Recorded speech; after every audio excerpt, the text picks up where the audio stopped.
Oke, Assalamualaikum warahmatullahi wabarakatuh. Hari ini saya akan menjelaskan tentang materi perancangan produk di minggu ke-9. Materi perancangan produk di minggu ke-9 ini tentang pengembangan konsep dan pemilihan konsep. Nah, konsep produk sendiri, deskripsi perkiraan dari teknologi, prinsip kerja, dan bentuk produk, serta bagaimana produk itu nantinya memenuhi kebutuhan pelanggan.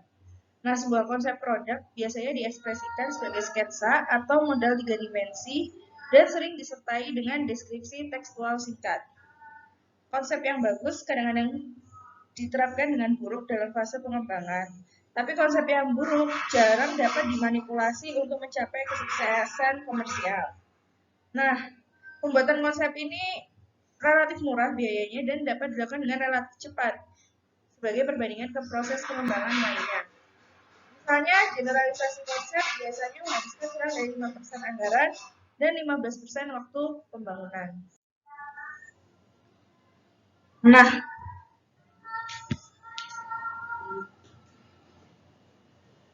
proses pembuatan konsep dimulai dengan seperangkat kebutuhan pelanggan dan spesifikasi target dan menghasilkan sekumpulan konsep produk dari mana tim akan membuat pilihan. Hubungan pembangkitan konsep dengan kegiatan pengembangan konsep lainnya ditunjukkan dalam bagian di bawah ini. Jadi mulai dari mission statement, terus identify customer needs yang udah kita lakukan ya. Lalu kita menentukan spesifikasi target. Nah, kita mengenerate produk konsep. Lalu kita memilih, lalu kita menguji. Lalu set final specification, finalisasinya, dan terakhir ya itu tadi lah. Gak bisa di back ternyata kalau direkam lewat.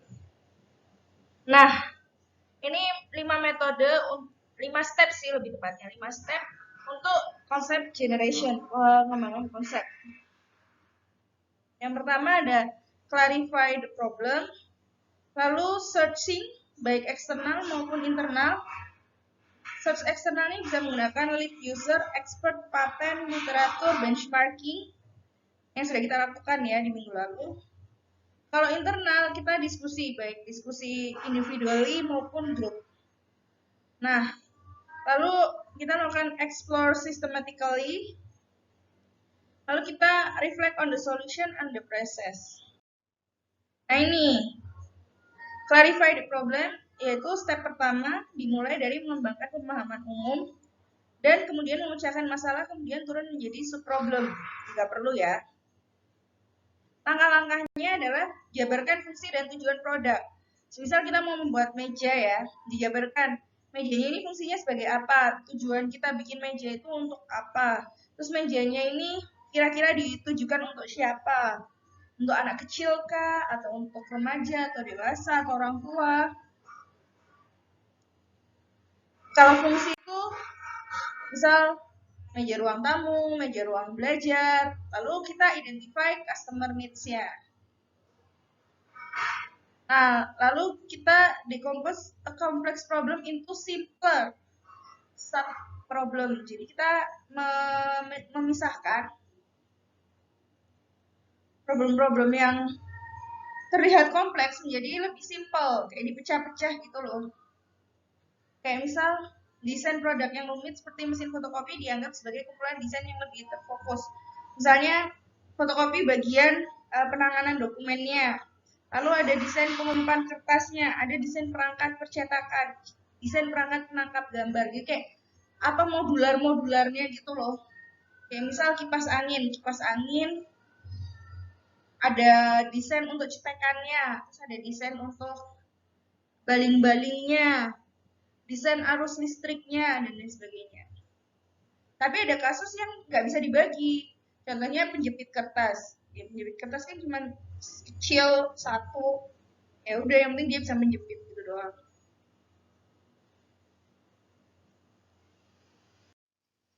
Nah, salah satu caranya adalah kita menggunakan black box. Ini adalah black box. Ini contohnya ya, hand nailer, apa palu-palu.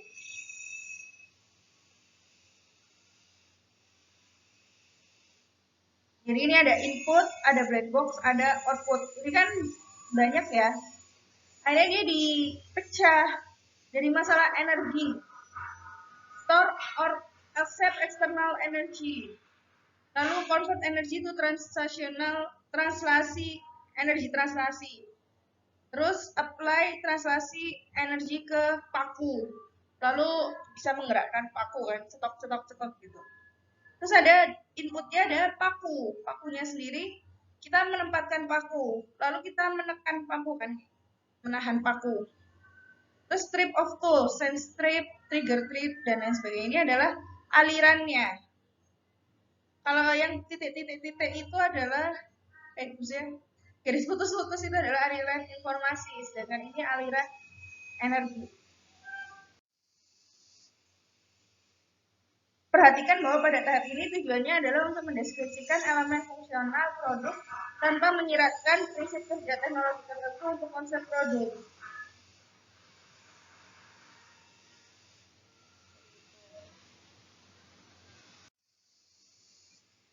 Nah, beberapa teknik yang berguna untuk memulai dekompos ini, pertama membuat diagram fungsi dari produk yang sudah ada, lalu buat diagram fungsi berdasarkan konsep produk arbitrer yang sudah dibuat oleh tim atau berdasarkan teknologi subfungsi yang dikenal.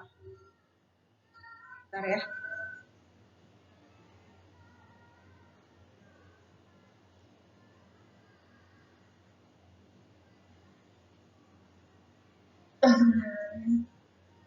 Lalu ikuti salah satu aliran, misal bahan, dan tentukan operasi apa yang diperlukan, sedangkan detail aliran lainnya dapat diturunkan dengan memikirkan hubungan dengan aliran bahan tadi.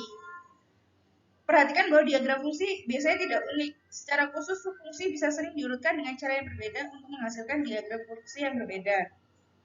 Perhatikan juga dalam beberapa aplikasi, material, energi, dan aliran sinyal sulit untuk diidentifikasi.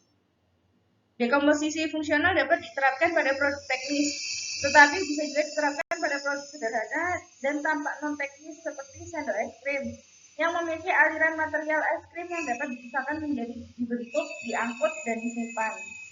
Fungsi tersebut bisa menjadi dasar dekomposisi masalah. Nah, dekomposisi fungsional itu hanya salah satu dari beberapa cara yang mungkin bisa membagi masalah menjadi sub-masalah yang lebih sederhana. Tapi ada dua pendekatan lainnya. Ada dekomposisi berdasarkan urutan tindakan pengguna, ada juga dekomposisi berdasarkan kebutuhan utama pengguna. Nah, fungsi utama dari step ini adalah menentukan sebenarnya bagian dari produk yang menjadi prioritas dalam perbaikan. Nah, ini tahap kedua, yaitu search externally. Nah, ini adalah untuk menemukan solusi yang ada untuk keseluruhan masalah dari submasalah yang diidentifikasi selama langkah step pertama, klarifikasi masalah.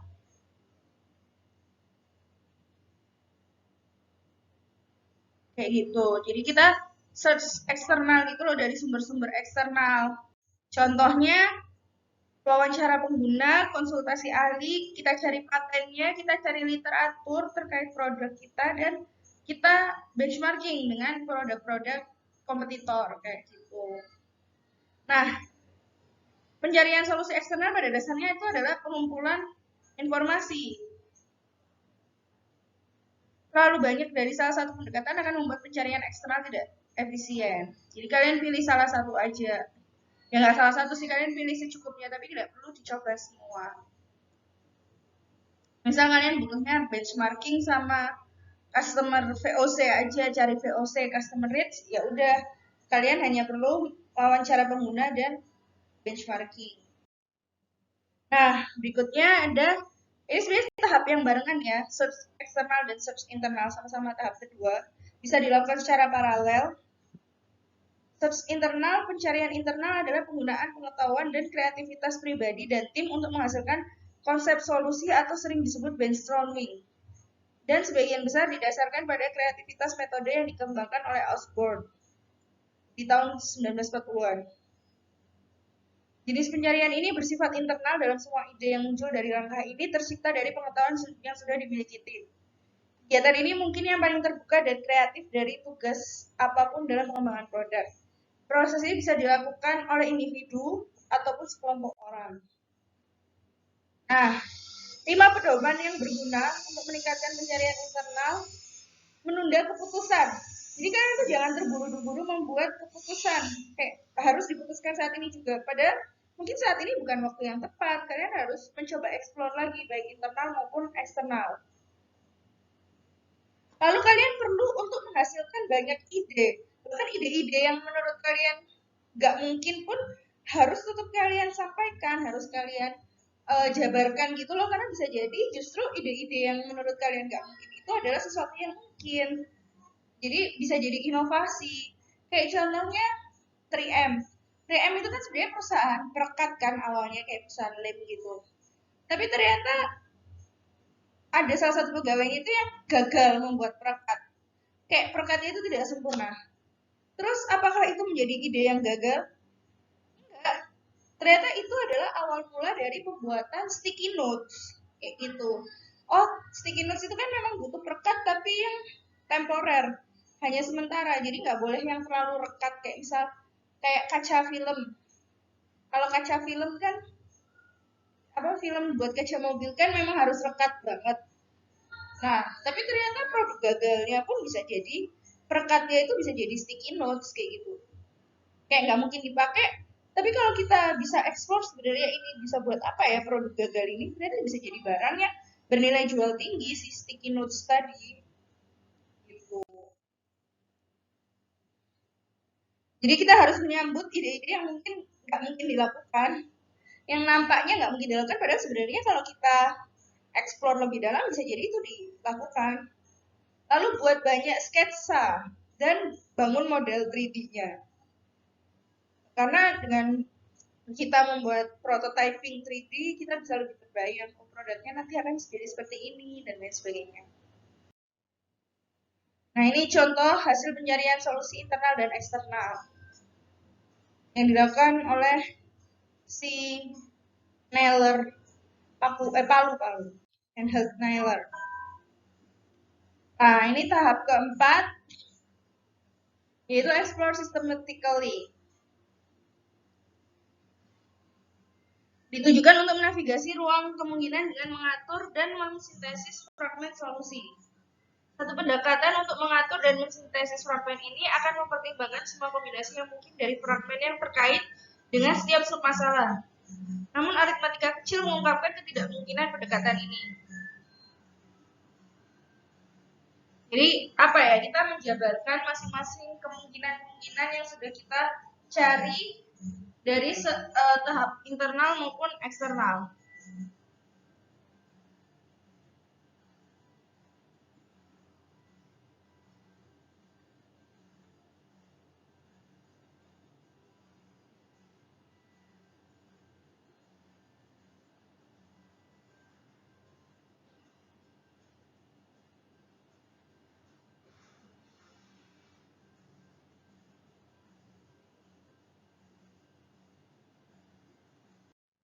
Nah, karena nggak mungkin ya kita menjabarkan satu-satu yang sudah kita lakukan di tahap eksternal maupun internal, kita butuh tools. Toolsnya itu adalah pohon klasifikasi dan ada satu tools lagi, diagram klasifikasi.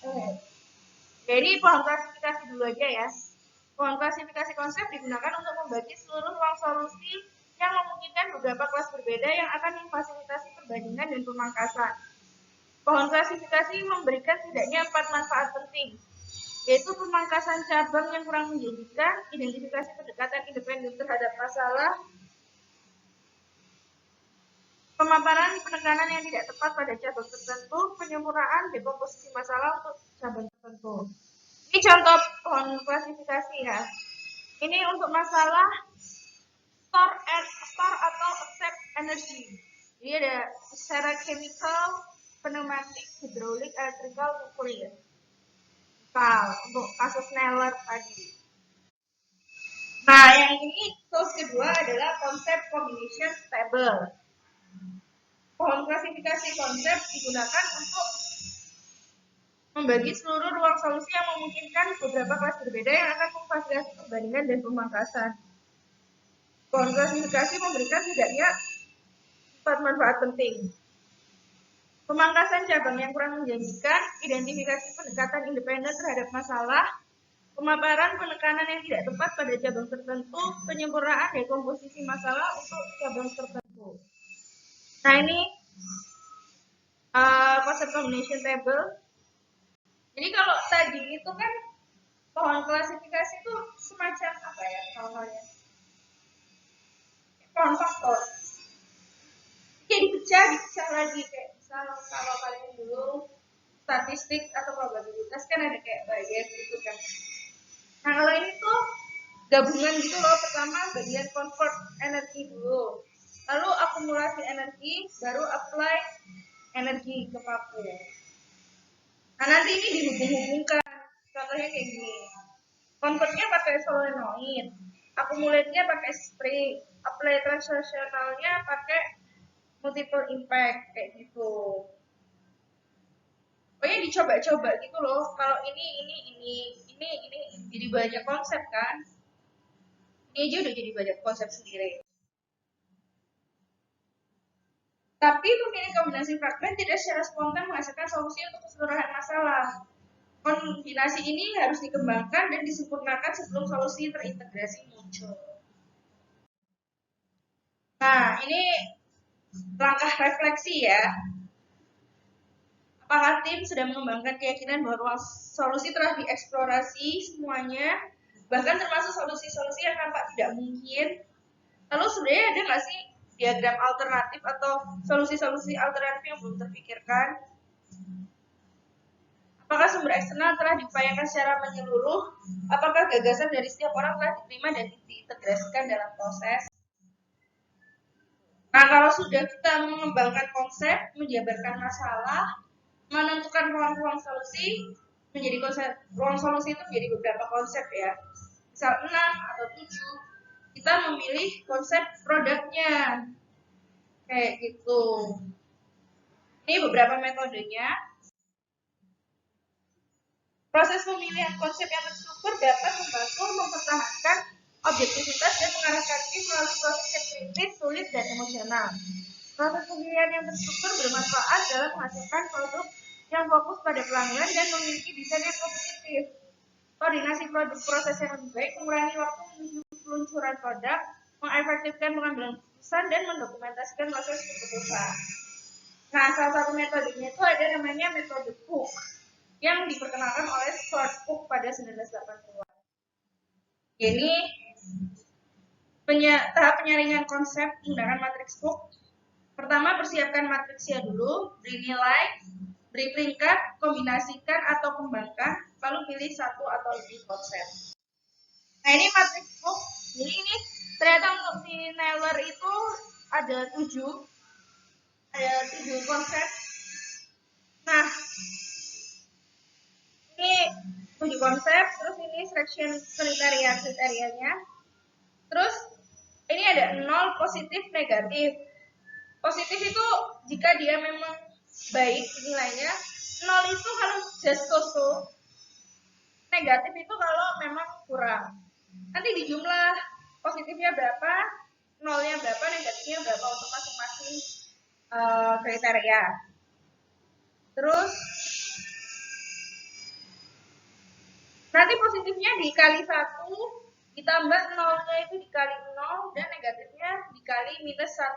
Jadi kayak ini 2 tambah 0 tambah 0. Makanya net score-nya 2. Ini kan 1 tambah 4 min 2. 1 tambah 0 min 2. Jadi min 1. Nah, kalau nilainya minus, itu kita bisa bilang kita tolak. Kalau nilainya plus, net score-nya kita terima. Kalau misalnya nilainya 0, kita coba combine. Combine bisa konsep D dengan konsep F, atau konsep D dengan konsep G, F dengan G. Sorry, tadi kayaknya nggak kerekam bagian sini. Jadi ini ada weight, bobot, ada rating 1-5. Kalau di kasus ini terserah sebenarnya kalian mau merating 1 sampai berapa. Weight score adalah bobot dikali rating. Terus total score-nya dijumlah dari weight score Terus di ranking yang paling tinggi itu adalah konsep yang kita pilih. Kalau pada kasus Sneller ini kita pilih konsep DF kayak gitu. Itu aja sih materinya. Apa namanya? Tugasnya adalah kalian membuat black box.